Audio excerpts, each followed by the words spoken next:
आखिर कांग्रेस को हो क्या गया है? वापसी क्यों नहीं कर पा रही है, या कम से कम अपनी छाप क्यों नहीं छोड़ पा रही है?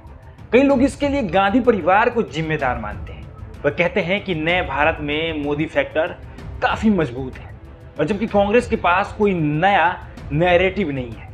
गांधी परिवार का नेतृत्व विरासत पर आधारित है, जहां सारे अधिकार होते हैं, लेकिन हार या गलत फैसला की कोई जिम्मेदारी नहीं ली जाती है।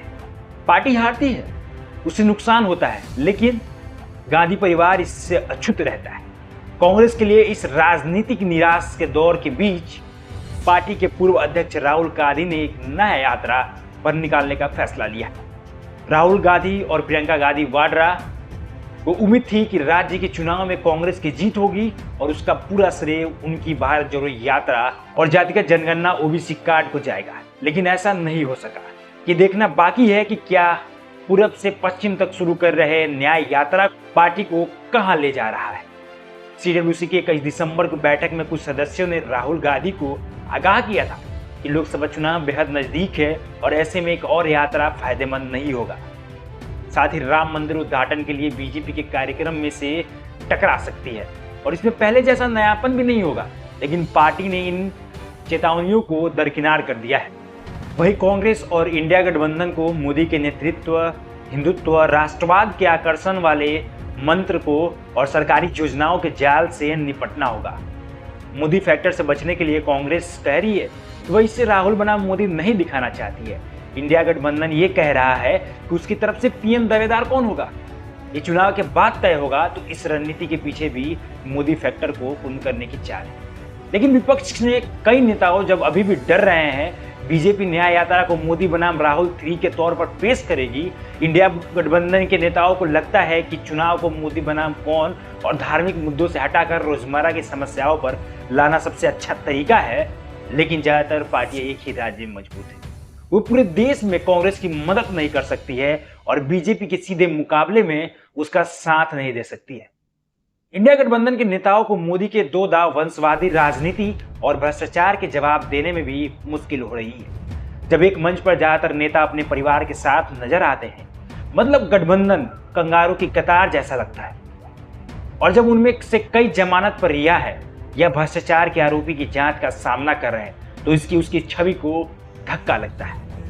अभी तक इंडिया गठबंधन के पास कोई ऐसा सकारात्मक और विश्वसनीय नैरेटिव नहीं है जो उन मतदाताओं को लुभा सके जिन्हें फ्लोटिंग माना जाता है, यानी जैसे वो वोटर जो चुनाव आने तक तय नहीं कर पाते हैं उन्हें किसे वोट देना चाहिए।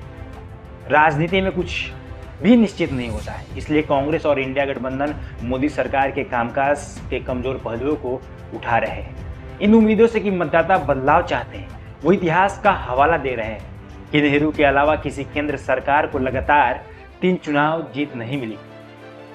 इंडिया गठबंधन तो चमत्कार के लिए प्रार्थना कर ही रहा है।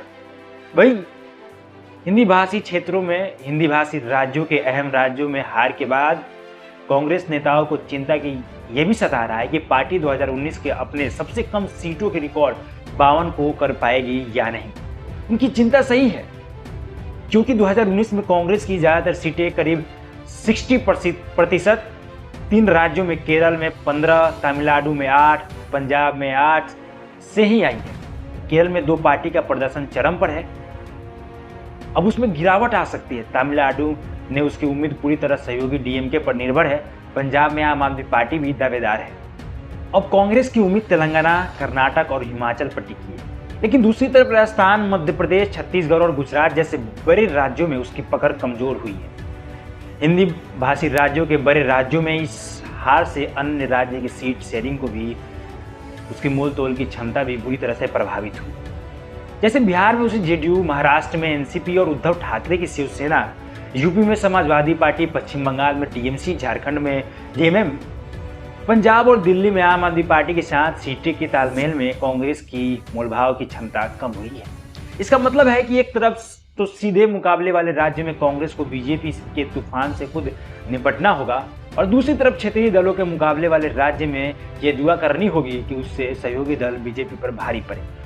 राहुल गांधी पार्टी के भले ही अपने नेताओं पर दबदबा रखते हो, लेकिन इंडिया गठबंधन के नेताओं पर ममता बनर्जी और अरविंद केजरीवाल ने साफ संकेत दिया है कि वह उनके पीएम प्रत्याशी के संभावित की लिस्ट में भी नहीं है। उन्होंने दलित समुदाय से खड़गे को पीएम उम्मीदवार के रूप में पेश करके ये बात तेज कर दी है। ये देखना बाकी है कि सीटों के बंटवारे में इंडिया गठबंधन की बात चलेगी या कोई पार्टी गठबंधन साथ छोड़ेगी।